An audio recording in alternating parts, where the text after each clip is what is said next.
الرحمن الرحیم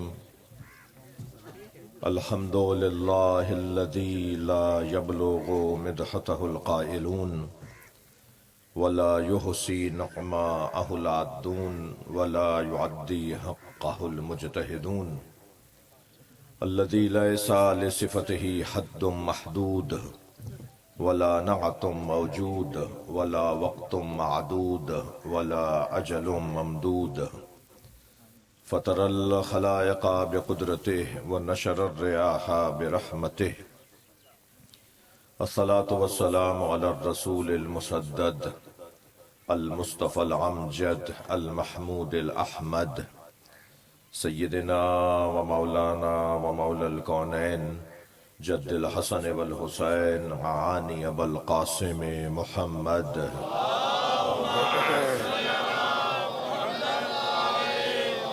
وآلہ الطیبین الطاہرین المعصومین الذین قال اللہ انما يريد اللہ لیذہب عنکم الرجس اہل البیت ویطہرکم تطہیرا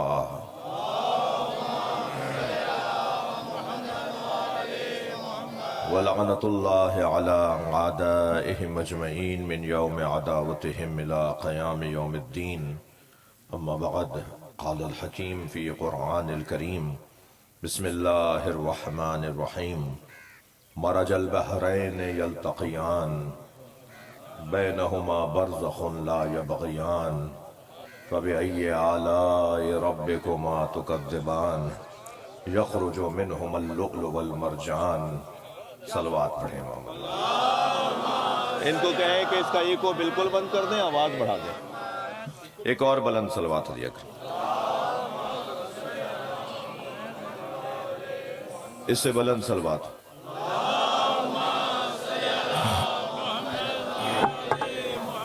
اس سے بھی بلند ممکن ہے، اللہم صل علی محمد وآلہ۔ سورہ مبارکہ رحمان،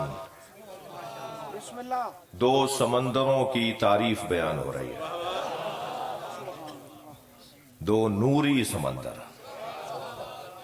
جن کی حقیقت نور ہے۔ میرے معصوم امام فرماتے ہیں ایک سمندر کا نام ہے علی،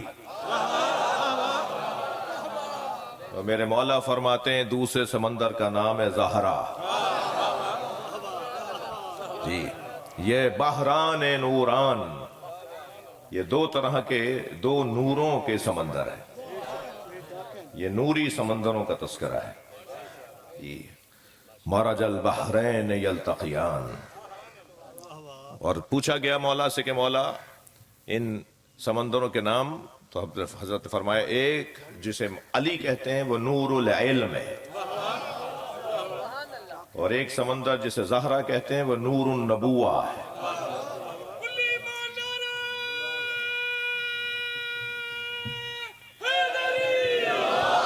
ماشاءاللہ، ایک نور علم اور ایک نور نبوت۔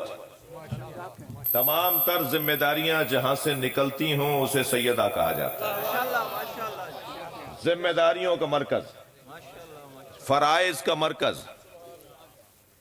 جی، ہمارے ہاں سب سے بڑا مسئلہ ہی ذمہ داری کا ہے۔ جی، ذمہ داری قبول کرتے وقت تو بڑا اہتمام ہوتا ہے، اس کے بعد پھر انہیں ڈھونڈنا پڑتا ہے کہ جن صاحب نے ذمہ داری لی تھی وہ ہیں کہاں۔ بالکل ایکو بالکل بند کر دو گے تو اچھا لگے گا، بالکل زیرو کر دو ایکو۔ ایک صلوات اور پڑھیں نبی کے ساتھ، ایک اور بلند صلوات۔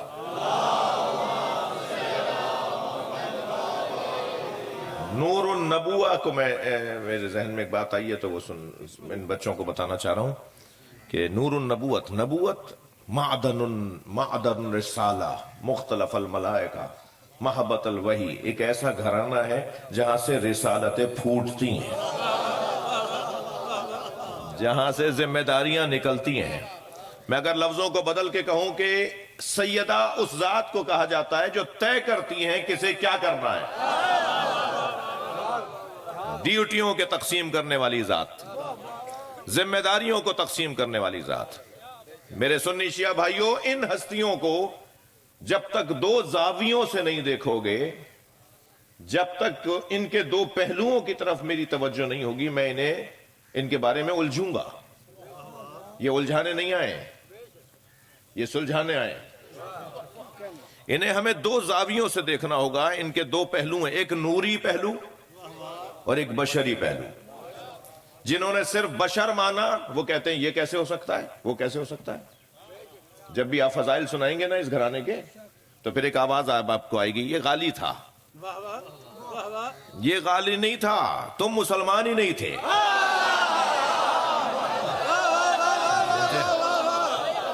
یعنی اہل علم تشریف فرما ہے, اہل دقت تشریف فرما ہے, پڑھے لکھے لوگ بیٹھے ہوئے ہیں. مقصر اسے کہتے ہیں جو اہل بیت کی شان میں شک کرتا ہو. زیارت جامعہ میں میرے علی امام علی نقی علیہ السلام نے غالی پر بھی لعنت کی ہے, مقصر پر بھی کی ہے. جو ائمہ سے آگے نکل جائے وہ غالی, جو ائمہ کے پیچھے رہ جائے وہ مقصر, جو ساتھ ساتھ چلے وہ شیعہ. یہ ممبر نہ غالیوں کا ہے نہ مقصروں کا. ناراض تو نہیں ہو رہا کوئی میری بات؟ مقصر کے لیے میرے مولا نے فرمایا الشاک فیکم, جو اہل بیت کی شان میں شک کرے. شک کرنے والا مقصر ہے, انکار کرنے والا تو کافر ہے. بات گئی ہے یا نہیں؟ جو انکار کر رہا ہے کہ میں نہیں مانتا اس بات کو, وہ مسلمان کہاں ہے؟ ہاں, جو کہہ رہا ہے کہ بات ہے مگر یہ کیسے ہو سکتا ہے, وہ کیسے ہو سکتا ہے, یہ ایسے کیسے ہوگا, یعنی ابھی اسے تردد ہے, شک ہے, عظمتوں میں شک ہے, اسے مقصر کہا گیا ہے. اور جو اس گھرانے کو اللہ بولتا ہو, رب بولتا ہو, وہ اسے غالی کہا گیا ہے. میرے معصوم امام فرماتے نزلونا عن الربوبیہ, ہمیں رب نہ کہو, ہمیں اللہ نہ کہو, فقولوا ما شئتم, تم کیا بولو گے بولو, جو بولو گے وہ صحیح بولو گے, مگر ہمیں اللہ نہیں بولو. بعد از خدا اگر کوئی ہستی ہے تو وہ یہ گھرانہ ہے. توجہ سے سنیں گے میری بات. شعبان کی محفل ہے اور کیونکہ ایک ایسی گفتگو ہونی ہے جو ساری مناسبتوں کو میں مد نظر رکھ کے بات کروں. جی جشن ہے تو جتنی بھی خوشیاں ہیں اس مہینے میں سب کو ذہن میں رکھتے ہوئے پورے گھرانے کی بات ہو جائے نا, تو یہ ذہن میں رہے کہ غالی اور مقصر کا بات آ گئی ہے تو ایک فرق بتا دیتا ہوں. جی, غالی اپنے مولا کے آگے آگے چلتا ہے اور مقصر پیچھے چلتا ہے اور شیعہ ساتھ چلتا ہے. غالی کی تعریف ہی یہ ہے کہ جو انہیں اللہ بولتا ہو, جو انہیں رب بولتا ہو. رب مطلق بولے گا تو غلو ہو جائے گا, اضافے کے ساتھ تو پھر قید آ جاتی ہے. علمی طور پہ اہل علم اس بات کو جانتے ہیں. اضافے کے ساتھ تو رب الابل بھی کہا گیا ہے, رب البیت بھی کہا گیا ہے, رب کعبہ بھی کہا گیا ہے. تو وہ جو گھر کا بڑا ہوتا ہے اسے ربۃ البیت بھی کہا گیا ہے, گھر کی بڑی خاتون کو. تو اضافے کے ساتھ بات ہوگی تو وہ مختلف کسی کو بھی کہا جا سکتا ہے اضافے کے ساتھ. کیا کہنے ہاں, اضافے کے ساتھ اگر بات ہوگی, جیسے حضرت عبد المطلب نے فرمایا تھا جب ابرہہ کا لشکر خانہ کعبہ کو گرانے آیا تو اس نے کہا کہ جب حضرت پہنچے تو وہ سمجھ رہا تھا یہ بات کریں گے کہ کعبے کے اوپر حملہ نہیں کرو. حضرت عبد المطلب نے فرمایا کہ میرے اونٹ تمہارے سپاہیوں نے ضبط کر لی ہیں, قبضے میں لے لی ہیں, میرے 17 اونٹ چرا لی ہیں میرے طویلے سے, میرے فارم ہاؤس سے, میرے باڑے سے. تمہارے سپاہیوں نے میرے 17 اونٹ اٹھا لیے ہیں, مجھے اونٹ واپس کرو. تو اس نے کہا میں تو سمجھا تھا تم کعبے کی بات کرو گے. تو حضرت نے فرمایا انا رب الابل وللکعبۃ رب, میں تو اونٹوں کا رب ہوں, کعبے کا بھی رب ہے.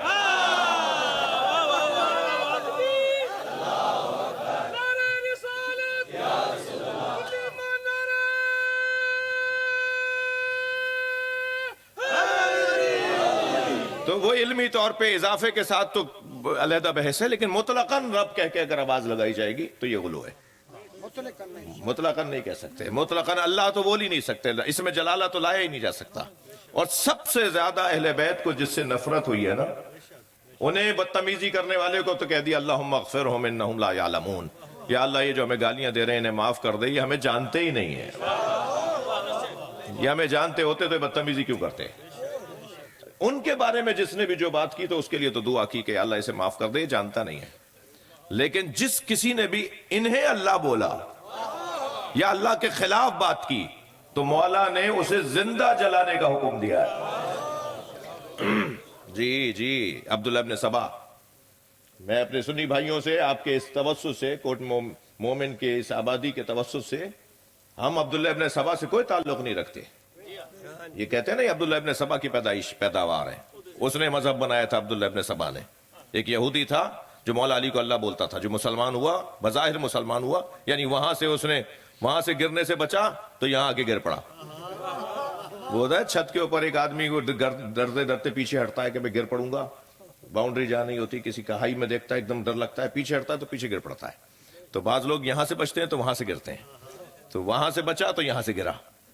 تو ہمارا عبداللہ ابن سبا سے کوئی تعلق نہیں ہے۔ ملت اسلامیہ جعفریہ یہ اعلان کرتی ہے کہ ہم عبداللہ ابن سبا پہ لعنت کے قائل ہیں۔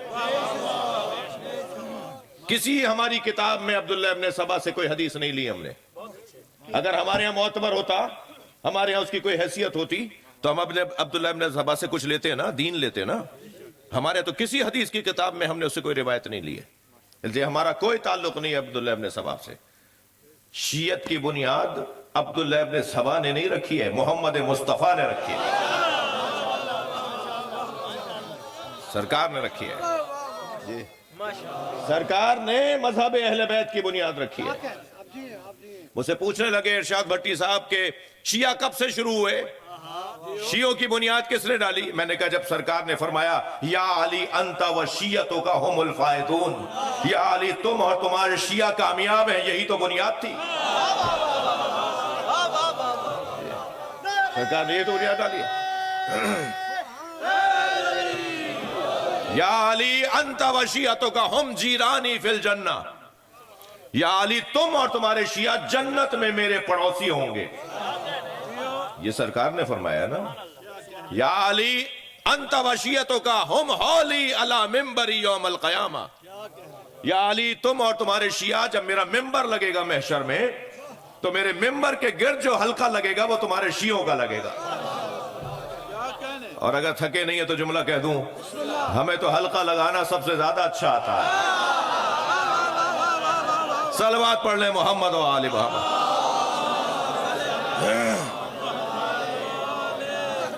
مجھے کوئی حق نہیں پہنچتا کہ میں کسی سے نفرت کروں۔ کیا کہنے؟ میں ان شیعہ بچوں سے کہہ رہا ہوں اپنے دماغ، اپنے ذہن کی لغت سے لفظ نفرت کو نکال کے پھینک دو۔ کسی ہندو سے نفرت نہیں کرو، کسی عیسائی سے نفرت نہیں کرو۔ ہم ترابی ہیں،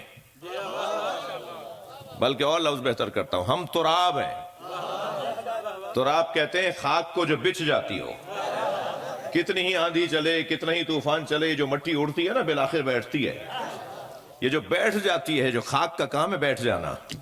حضرت ابن عباس فرماتے ہیں علی کے شیعوں کا لقب ہے تراب، اور علی اپنے شیعوں کی وجہ سے ابو تراب ہے۔ یہ قوم واحد قوم ہے جو علی کے آگے بچتی ہے، بس۔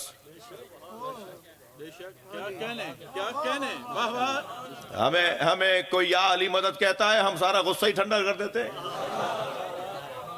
ہمیں کوئی مولا کا نام لیتا ہے، ہماری ساری دشمنیاں ختم ہو جاتی ہیں۔ یہ علی مولا کے آگے بچھنا نہیں ہے تو کیا ہے؟ ہماری دوستیاں بھی اس بنیاد پر، تو ہم تو مولا کے نام پہ بچھنے والے لوگ ہیں۔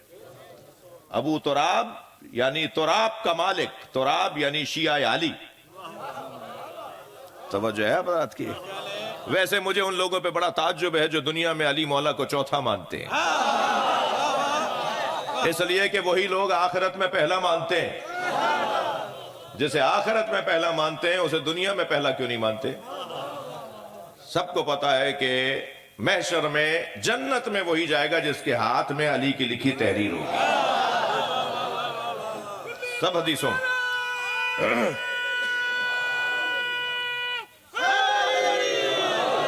سنی شیعہ نے لکھا ہے کوئی جنت میں نہیں جا سکتا جب تک کہ اس کے پاس علی مولا کا لکھی ہوا جواز نہ ہو، اور عربی میں جواز کہتے ہیں پاسپورٹ کو۔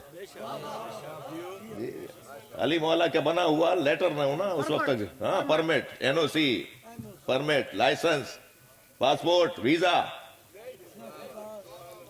جی توجہ ہے جی۔ وہ ایک قرآن مجید سورہ مبارکہ احزاب کے اندر آیت ہے، بڑی حسین آیت، میرا دل کر رہا ہے کہ اس کو ہدیہ کروں، جس میں ارشاد ہو رہا ہے کہ اے میرے نبی ان تظاہر علیہ، ان سے کہہ دو کہ اگر ان دونوں نے تم پر چڑھائی کی، اب مجھے ضرورت نہیں آ رہی، جب اللہ نے نام نہیں لیا تو میں کیوں لوں؟ اے میرے نبی اگر ان دونوں نے تم پہ چڑھائی کی تو ان سے کہہ دو فإن اللہ هو مولا، تو ان سے کہہ دو کہ اللہ میرے نبی کا مولا ہے، وہ جبرائیل، اور جبرائیل ہے جو مدد کرنے آئے گا، وہ صالح المومنین، اور جو یہ طے کرتا ہے کہ مومن کون ہے۔ اب یہاں بعض لوگوں نے ڈنڈی مارنے کی کوشش کی کہ ترجمہ کریں کہ مومنین میں زیادہ بہتر مومن، چلو اگر یہ بھی مان لو گے تو پھر بھی ہم یہی ثابت کریں گے کہ مومنین میں سب سے بہتر مومن کو علی کہتے ہیں، لیکن یہاں اضافہ ہے، صفت موصوف نہیں ہے بہترین مومن، صفت موصوف کا ترجمہ ہوگا بہترین مومن، یہاں ہے مضاف مضاف الیہ صالح المومنین، کیونکہ صفت موصوف کے اندر مولانا تشریف فرما ہے جی، صفت موصوف کے اندر مطابقت ہونا ضروری ہے، موصوف اگر جمع ہے تو صفت کو بھی جمع ہونا چاہیے، نکرہ ہے تو اسے بھی نکرہ ہونا چاہیے، مؤنث ہے تو اسے بھی مؤنث ہونا چاہیے جی، تثنیہ ہے تو اسے بھی تثنیہ ہونا چاہیے، یہاں ایسا کچھ نہیں ہے، صفت و موصوف نہیں ہے، یہ مضاف مضاف الیہ۔ تھوڑا سا میں نے آپ کو نحو سنا دی، مدرسے کی درس سنا دی آپ کو میں، یہ ہم قرآن جو سمجھنے کی کوشش کرتے ہیں، جو حدیث سمجھنے کی کوشش کرتے ہیں، یہ اتنا آسان کام نہیں ہے، اس کے لیے پہلے گرامر پڑھنی ہے، عربی میں ہے نا، تو گرامر کا ایک اصول ہے، ایک عنوان ہے صفت و موصوف کا، ایک عنوان ہے مضاف مضاف الیہ کا۔ یہاں صالح المومنین جو قرآن میں بیان ہوا جی، صالح المومنین، صالح المومنین سے یہ مراد نہیں ہے کہ بہترین مومن، یہ ہوگا یہ صفت موصوف، صالح المومنین یعنی جو طے کرتا ہے کہ مومن کون ہے، مومن بتانے والا کہ یہ مومن ہے یا نہیں، اور یہ کوئی نئی بات کر رہا ہوں میں، کوئی آپ نے سنی بھی نہیں ہے جو میں نے کوئی نئی بات کر رہا ہوں، سرکار نے فرمایا یا علی حب کا ایمان و بغض کا کفر، یا علی تمہاری محبت ایمان ہے، تم سے نفرت ہی کفر ہے، کسوٹی بنا دیا سرکار دو جہاں نے، لہذا جو طے کرتا ہے کہ مومن کون ہے وہ مولا علی۔ تھک تو نہیں رہے میری باتوں سے؟ تھوڑی گردن ہلا دینا بھائی، میری مجبوری ہے، ایک ٹیچر ٹائپ آدمی ہوں جی، خطیب تو ہوں نہیں، مجلس تو مجھے پڑھنی نہیں آتی، محفل مجھے پڑھنی نہیں آتی، ٹیچر ٹائپ آدمی ہوں، کلاس میں اگر طالب علم گردن نہ ہلا رہا ہو تو استاد کہتا ہے اسے سمجھ میں نہیں آیا، تو وہ بار بار پوچھ رہا ہوتا ہے۔ اب ہمارے ساتھ بڑی مشکل ہے، ایک صاحب اتنا غور سے ہمیں دیکھ رہے تھے ایک جگہ پر، ہم نے سمجھا ان سے زیادہ تو سمجھداری کوئی نہیں ہے، تھوڑی دیر بعد برابر والے کی کوہنی لگی تو گر پڑے، میں نے پوچھا مجلس کے بعد بھائی کیا ہوا تھا، کہنے لگے یہ آنکھیں کھول کے سو جاتے ہیں، تو خدا کے واسطے ہاں ہوں کرتے رہیے، صلوات پڑھیں ذرا محمد و آلہ، اس سے بلند صلوات۔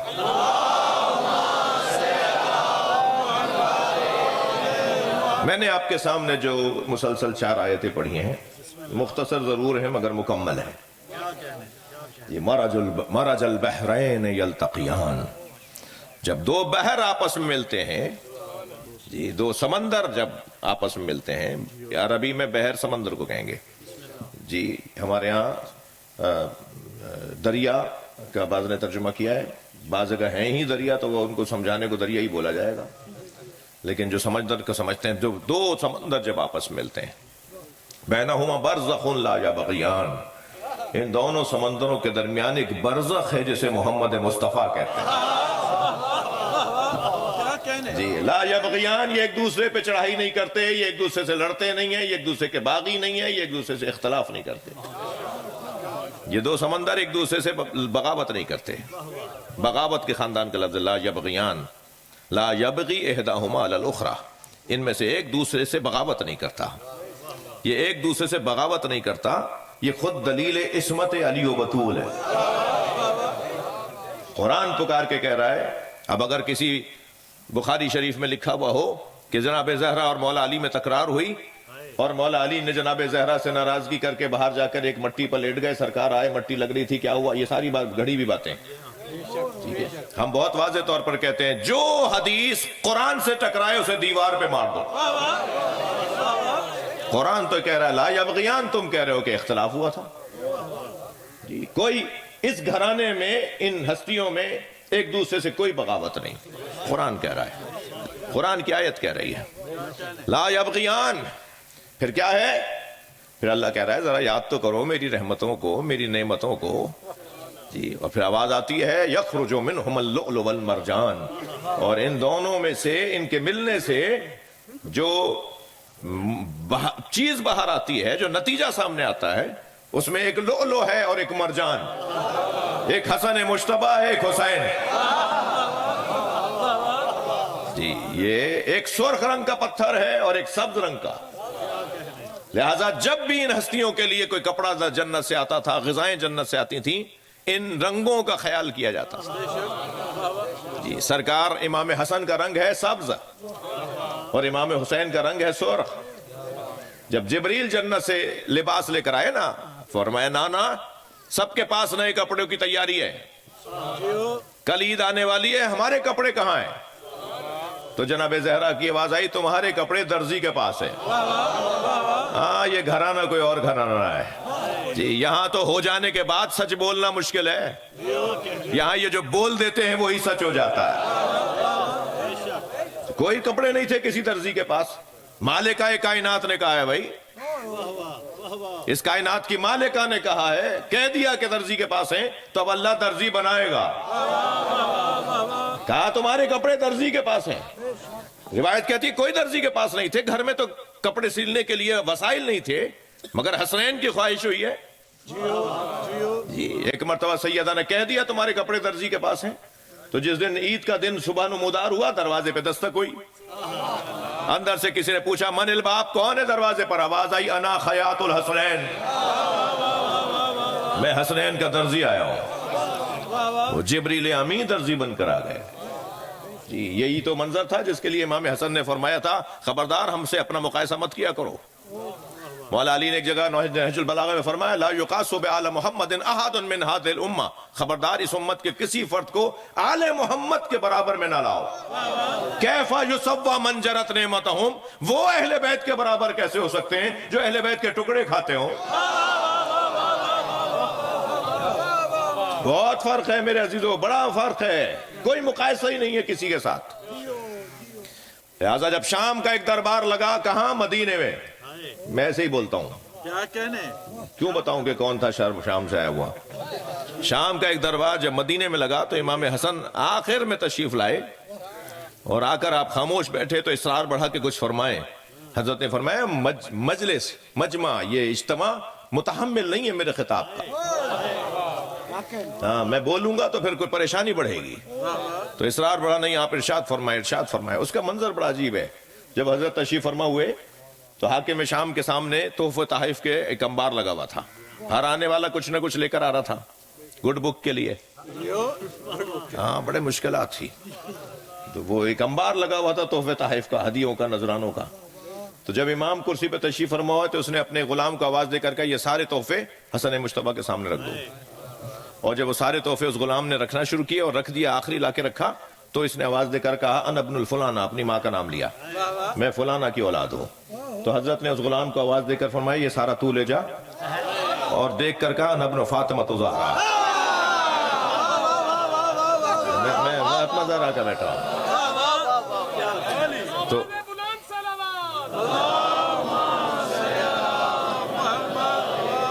اس وقت حضرت نے جو خطاب ارشاد فرمایا اس میں حضرت فرماتے ہیں بڑا حسین، بڑا منفرد خطاب ہے. اور یہ جو روایت میں عزیزو آپ کو پیش کر رہا ہوں، یعنی میں اور آپ اس روایت کی خدمت میں جا رہے ہیں، وہ روایت مستند ترین روایت جسے شیخ صدوق لکھ دیں. ہمارے علماء میں بہت زیادہ وہ بال کی کھال اتارنے والے عالم تھے. جی بال کی کھال اتارتے تھے. وہ اتنا ایک ایک چیز کو پرکھتے تھے کہ یہ حدیث بھی ہے یا نہیں. وہ اگر اپنی کتاب میں لکھ دیں تو پھر کیا کہتے ہیں آپ. شیخ صدوق رحمۃ اللہ علیہ وہ اس روایت کو لکھتے ہیں کہ حضرت تشریف فرما ہوا، حضرت نے اپنے کمالات کو بیان کرتے ہوئے فرمایا کہ لو شئت لجعلت عراق شاما و شاما عراقا، جنوبا شمالا، شمالا جنوبا، میں چاہوں تو عراق کو شام بنا دوں، شام کو عراق بنا دوں، میں چاہوں تو جنوب کو شمال بنا دوں، شمال کو جنوب بنا دوں۔ تو ایک شخص کھڑا ہو گیا، کہنے لگا فموں کا صغیر و کلاموں کا کبیر، آپ کا دہن چھوٹا ہے، آپ کی باتیں بڑی ہیں معاذ اللہ۔ اس نے کہا آپ یہ زیادہ بات کر رہے ہیں۔ حضرت نے فنظر الیہ شذرا، اسے غور سے دیکھا، فرمایا اما تستحین تجلسین فی الرجال، شرم نہیں آتی مردوں میں بیٹھی ہے؟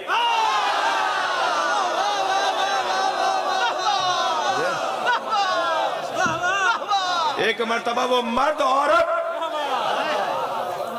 اور اس کا وجود ہی بدلنا شروع ہو گیا، تو اسے تو شرم آنے لگی، اٹھنے لگا۔ جب جانے لگا تو امام کی آواز آئی، سن، وہ جو تیری بیوی تھی وہ تیرا شوہر ہو گئی۔ اب میں مولا سے ہاتھ جوڑ کر کہوں، مولا بدتمیزی تو اس نے کی تھی، اس کا کیا قصور ہے؟ بھئی بے ادبی تو اس نے کی تھی، آپ کو جلال آیا، آپ قہر الہی بن گئے اور آپ نے اس کو سزا دے دی، اس کی بیوی کا کیا قصور ہے؟ بھئی توجہ چاہوں گا، جس شخص نے غدیر کے میدان میں نبی پر اعتراض اٹھایا تھا کہ یہ آپ نے جو اپنے بھائی علی کی ولایت کا اعلان کیا ہے، یہ آپ نے اپنی طرف سے کیا ہے یا اللہ کی طرف سے؟ تو سرکار نے فرمایا میں تو کوئی بات ہی نہیں کرتا، مگر بولتا ہوں تو وہی کے مطابق بولتا ہوں، یہ میں نے اللہ کی طرف سے حکم سنایا ہے تمہیں۔ تو کہنے لگا اگر اللہ ہی نے کہا ہے تو پھر اللہ سے کہو کہ پتھر نازل ہو جو مجھے مار ڈالے۔ عزیزو، بغض علی کا بیمار عذاب ہی مانگتا ہے۔ مجھے آپ ذرا تاریخ کا صفحہ پڑھنے دیجئے کہ ایک مرتبہ عذاب آیا، ایک پتھر آیا اور اس کی بالکل سر کے درمیان میں آ کے وہ پتھر کنکر لگا، پورے وجود کو چیرتا ہوا، اونٹنی کی کمر کو توڑتا ہوا۔ اونٹنی پہ بیٹھا تھا وہ، یہ اونٹنی کی کمر کو توڑتا ہوا زمین میں سوراخ کرتا چلا گیا۔ تو میں ہاتھ جوڑ کر کہوں نبی کی بارگاہ میں، یا رسول اللہ بدتمیزی تو اس اونٹنی سوار نے کی تھی، یہ اونٹنی کی کمر کیوں ٹوٹ گئی؟ میں مولا حسن سے عرض کروں، مولا بدتمیزی تو اس نے کی تھی، اس کی زوجہ کا کیا قصور ہے؟ تو عزیزو جوانوں میں آپ سے بات کر رہا ہوں، ہر ایک کو دوست مت بنانا، ہر ہاتھ ملانے والا دوست نہیں ہوتا، ہر ایک کو دوست نہ بنانا۔ بعض دوست ہوتے ہیں جو دوستوں کو برباد کر دیتے ہیں۔ مولا نے اس کی بیوی کو سزا اس لیے دی کہ تو ایسے شوہر کو برداشت کیسے کر رہی ہے؟ ساتھ دینے والے کی وجہ سے عذاب آتا ہے۔ بچ کے رہنا، سنبھل کے رہنا، ہر ایک سے دوستی مت کرنا۔ ہر شخص اس قابل نہیں ہے کہ اس سے دوستی کی جائے۔ ساتھ پڑھنے والا دوست نہیں ہوتا، ساتھ بیٹھنے والا دوست نہیں ہوتا، دوست وہ ہوتا ہے جو آخرت میں بھی دوست رہے۔ دوستی کا معیار آخرت میں سوچ کے رکھیں، اور دنیا میں آخرت کے مطابق دوستی ہوگی تو وہ دوستی ہوگی، ورنہ وہ دوستی ہی نہیں ہے۔ ساتھ بیٹھنا، ساتھ ملنا آسان ہے، ہر ہاتھ ملانے والا دوست نہیں ہوتا۔ یہ بعض دوست عذاب میں مبتلا کریں گے اور آپ کی وجہ سے بھی کسی کو پریشانی آ سکتی ہے، اور شاید آپ کی وجہ سے کسی کو فائدہ بھی ہو سکتا ہے۔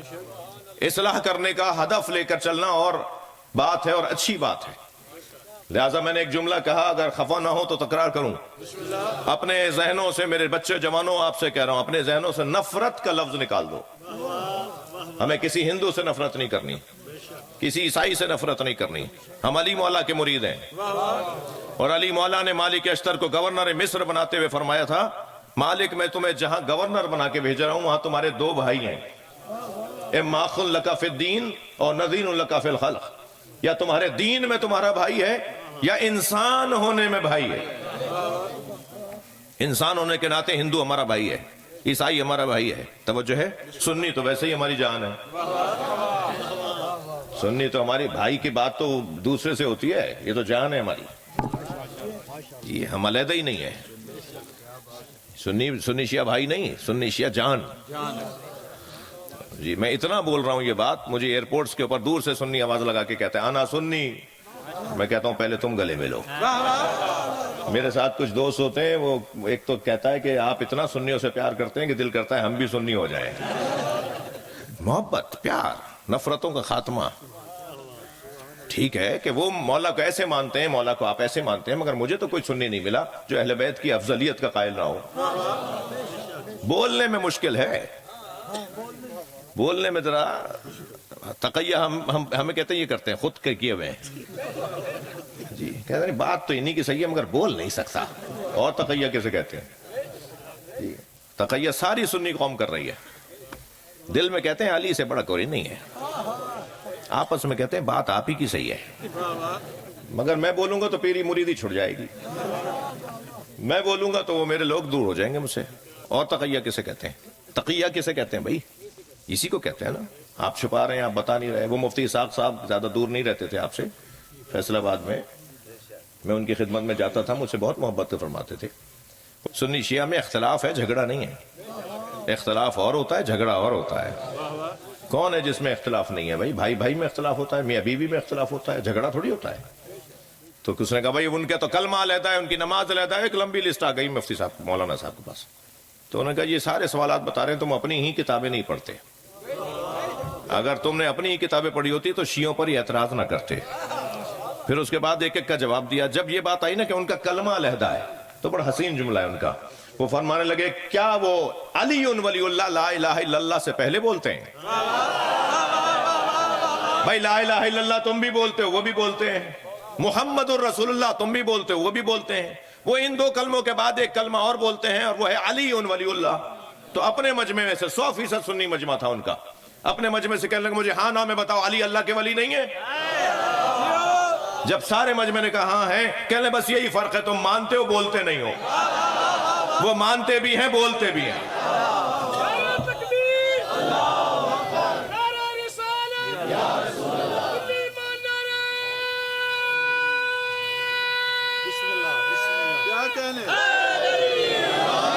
تو میرے عزیزوں، میرے بچوں، جوانوں، شیعہ بچوں سے ایک جملہ کہوں گا اور ایک سنی بچوں سے۔ جی ایک آدھ دو ہی بسم اللہ کہہ رہے ہیں، کیا کروں؟ ابھی بھی آواز پوری نہیں آئی، ایک بلند صلوات پڑھیں۔ شیعہ بچوں سے کہہ رہا ہوں کہ آپ کے علاقے میں جو سنی عالم رہتا ہے، سنی مدرسہ ہے، سنی بھائیوں کی مسجدیں ہیں، ان کے ساتھ اچھے روابط برقرار کرو۔ ہر 2-4-5 دن بعد یا ہفتے 20 دن بعد، ہفتے مہینے بعد، 15-20 دن بعد ایک گفٹ تیار کرو، اپنے علاقے کے مفتی صاحب کو جا کے گفٹ دو اور کہو ہم سارے شیعہ لڑکے ہیں، ہمارے عالم نے کہا ہے آپ کو گفٹ دینے آئے ہیں۔ الہدیۃ تجلب المحبہ، ہدیہ تحفہ محبتوں کو جلب کرتا ہے۔ ایک یہ کام کر لو، بہت آسان کام ہے۔ ماشاءاللہ کینوں کے باغات لگے ہوئے ہیں، کوئی پیٹی پہنچائیے ان کو، اگرچہ ان کی اپنی بھی ہوگی۔ جی ہاں بہت شکریہ۔ تو اہل سنت علماء، اہل سنت مدرسوں میں، اہل سنت مسجدوں میں، وہاں کے پیش نماز کو شیعوں کی طرف سے گفٹ جانے چاہیے۔ کیا ہوا؟ خرچہ بڑھوا رہا ہوں؟ صلوات پڑھیں ذرا محمد و آلہ۔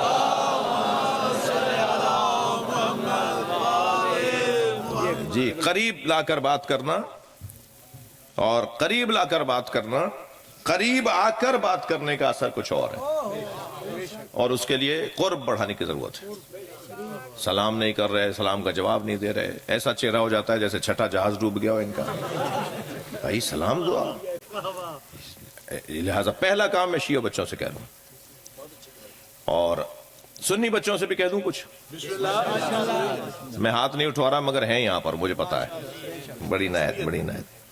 سنی بچوں سے میں یہ کہہ رہا ہوں کہ جو شیعوں کی مینجمنٹ میں مسجد ہے، یعنی جو شیعہ مسجد شیعوں کی نہیں ہے، شیعہ امام بارگاہ کے مالک نہیں ہے، شیعہ ان مسجدوں کے مالک نہیں ہے، یہ امام بارگاہ شیعوں کی ملکیت نہیں ہے، شیعہ ذکر حسین کے نوکر ہیں، اور یہ میں بار بار کہوں گا کہ اور نوکروں کو اپنی اوقات میں رہنا چاہیے، مالک کے مہمانوں کا خیال کرنا ہے۔ جو آیا ہے ذکر حسین مولا سننے، اہل بیت کی عظمت سننے، اہل بیت کے مقامات کو سننے آیا ہے، وہ مہمان ہے۔ اگر میزبان شیعہ ہے تو میزبان کا کام ہے نوکری کرنا، خود نیاز پکائی خود کھا لی، یہ کون سا ہنر ہے؟ انہیں کھلاؤ جو نہیں کھاتے، اور اگر کوئی نظر آ جائے تو اسے آرام سے احترام سے بٹھا کے واپس کر دیں، پھر بھی کھلاؤ، نہیں کھائیں دوبارہ رکھو۔ میں ممبر پہ بیٹھ کے قسم کھا کے کہہ سکتا ہوں 4تھی مرتبہ ان کی طرف سے نیاز آئے گی کہ ہم بھی نیاز کرتے ہیں۔ یہ کوئی بات ہے؟ یہ تو کام ہی نہیں تھا کوئی جو اتنا بڑا مشکل بن گیا۔ سنی بچوں سے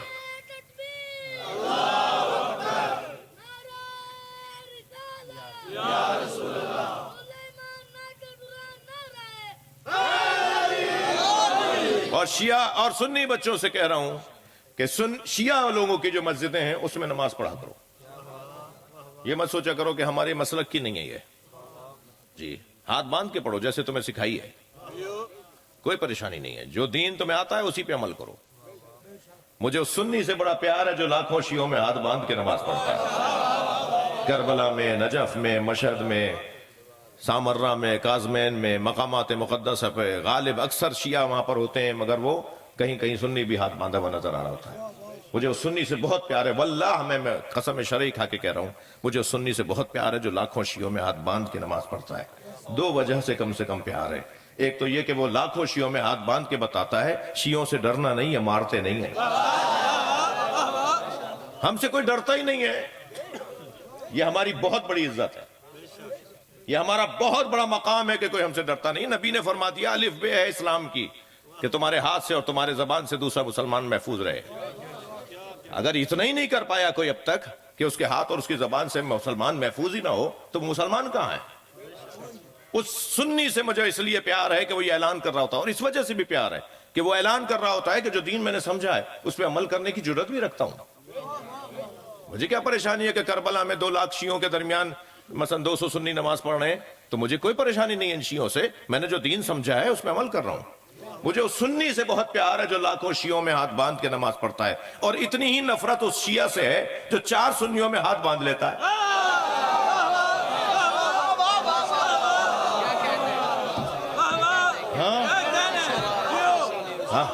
یہ ہمارے حیثیت والے لوگ, یہ ہمارے پیسے والے لوگ, یہ ہمارے زمیندار, یہ ہمارے سیاستدان.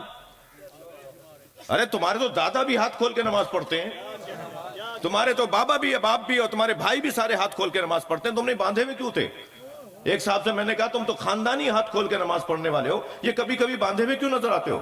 کہنے لگا آپ نے وہ تصویر نہیں دیکھی, میں جس نماز میں ہاتھ باندھے ہوئے تھا میرے دائیں بائیں مرہب کھڑے تھے. تو میں نے کہا تمہیں دائیں بائیں مرہب یاد رہے, دل میں اترا ہوا علی یاد نہیں آیا؟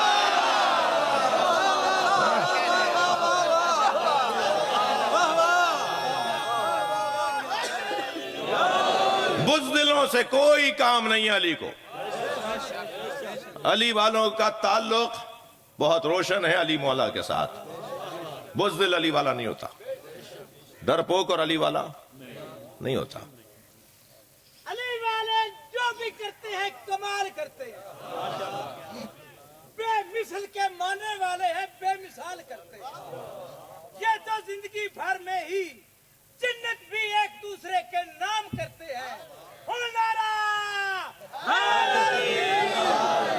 جتنا زور ہے میرے عزیز نے لگایا, آپ نے جواب نہیں دیا. ایسا دوبارہ ایک نعرہ لگائیے.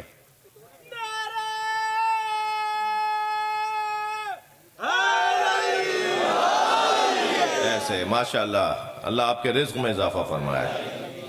توجہ ہے. وہ جو لؤلؤ والمرجان, اچھا وہ بات رہ گئی. مولا نے فرمایا کہ تیری بیوی اب تیرا شوہر ہو گئی ہے. اصل میں اس کی بیوی عراق کی تھی اور یہ شام کا تھا, تو حضرت نے شام کو عراق کر دیا, عراق کو شام کر دیا. تو بڑا اس کے بعد حضرت ارشاد فرماتے ہیں سنو, العرش و سریری, عرش ہمارے آرام کی جگہ ہے. تھک رہے ہیں آپ حضرات؟ نہیں تو مولا کے فضائل سن رہے ہیں, چہرے پہ رونقیں بڑھ رہی ہیں. مولا فرماتے ہیں, امام حسن فرماتے ہیں العرش و سریری, عرش میرے آرام کی جگہ ہے. وہ احمد و ضمیری, اور احمد مصطفیٰ مجھ حسن کا ضمیر ہے. وہ علی و امیری, اور میرے بابا علی مجھ حسن کے بھی امیر ہے. والحسین و وزیری, اور حسین مجھ حسن کا وزیر ہے. وہ جبریل و فقیری. صلوات پڑھے محمد و آلہ.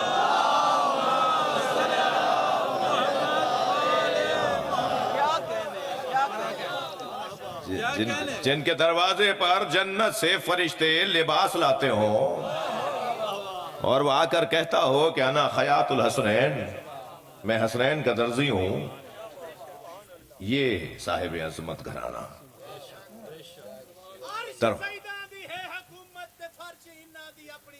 واہ قرآن قصہ نبی سواری خدا نے بخشا ہے او مرتبہ ہے. واہ خانہ کعبہ علی دا بنگلہ,